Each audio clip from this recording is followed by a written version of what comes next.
Allez, je t'embrasse.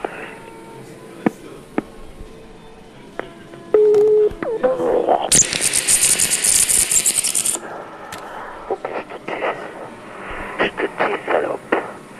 Je te tue. Oui, toi, Catherine. Je te violerai d'abord. Je t'étranglerai avec ma ceinture. De plus en plus fort pour te voir souffrir. Comme j'ai fait à plusieurs.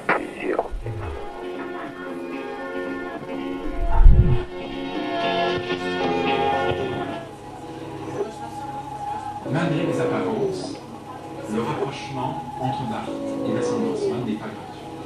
Comme Barthes, Vassili Grossman a été un des servants zélés du culte de l'histoire, même s'il ne donnait pas tout à fait le même contenu à ses célébrations.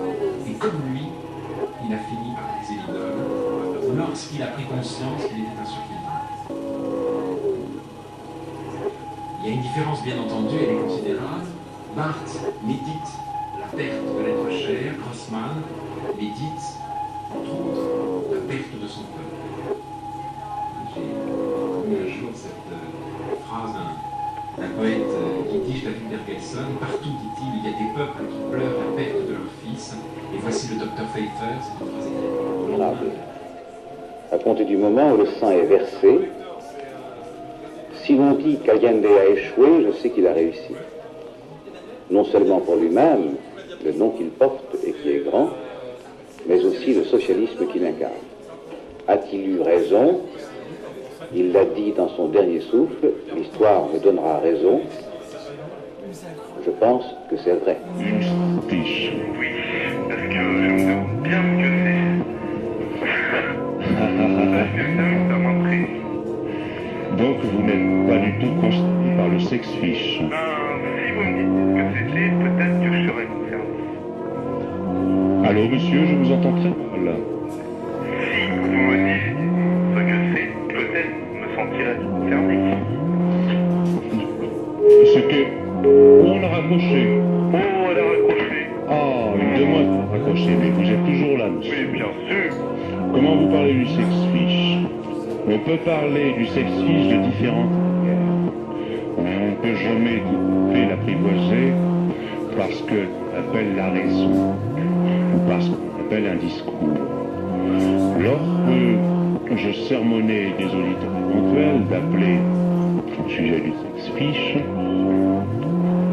je ne propose aucune réponse satisfaisant du sex-fiche, comme on peut donner la définition d'une chose, vous comprenez bien, monsieur. Mais il me semble que ce que vous nous dites est du Du pipeau, ce n'est pas exactement ça.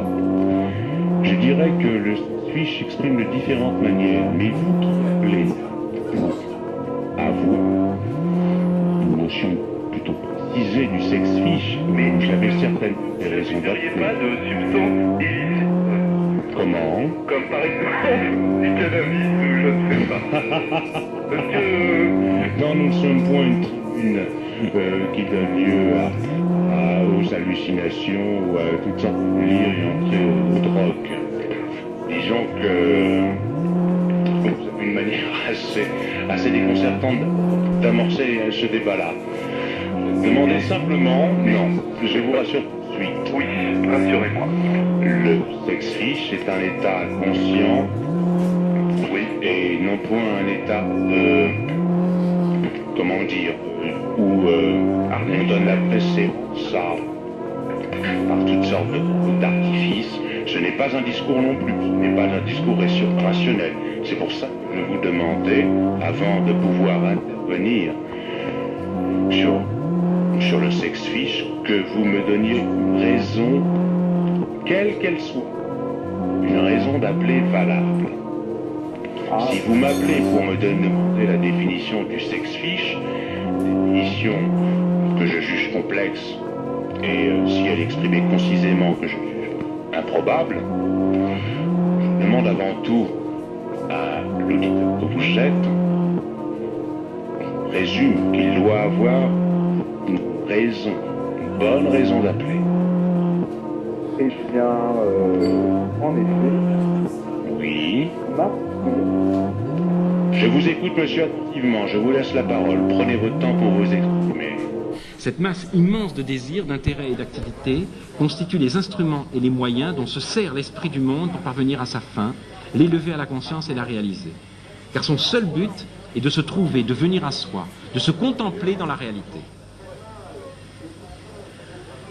C'est leur bien propre que peuples et individus cherchent et obtiennent dans leur agissante vitalité, mais en même temps, ils sont les moyens et les instruments d'une chose plus élevée, plus vaste qu'ils ignorent et accomplissent inconsciemment. Ainsi, Hegel exprime-t-il cette thèse, qui est devenue très fameuse, de la ruse de la raison. Sous leur apparence égoïste, et quelquefois dévastatrice, et quelquefois suicidaire, les passions individuelles portent le destin des fins supérieures de l'humanité. Le travail civilisateur de l'humanité, son progrès vers le savoir absolu, vers la réconciliation finale, se fait à l'insu des individus et pour ainsi dire dans leur dos, au travers de leurs actions, malgré la médiocrité, la cruauté, le fanatisme, et même au moyen de ces éléments. Prenant en quelque sorte le relais dans la philosophie du concept religieux de providence, la ruse de la raison reconnaît un sens caché derrière la confusion vécue de la vie et de la mort et proteste que le mal n'est pas en vain. L'âpreté du mal se trouve dissoute au moment transitoire mais nécessaire dans le processus temporel du déploiement de l'humanité. Mesuré à l'aune du but de ce que Hegel appelle le but universel, du sens de l'histoire, les iniquités et les violences les plus arbitraires se trouvent comprises et justifiées. La ruse de la raison, Weighing machine. Accentuez bien sur la première syllabe les mots suivants. C'est la fin.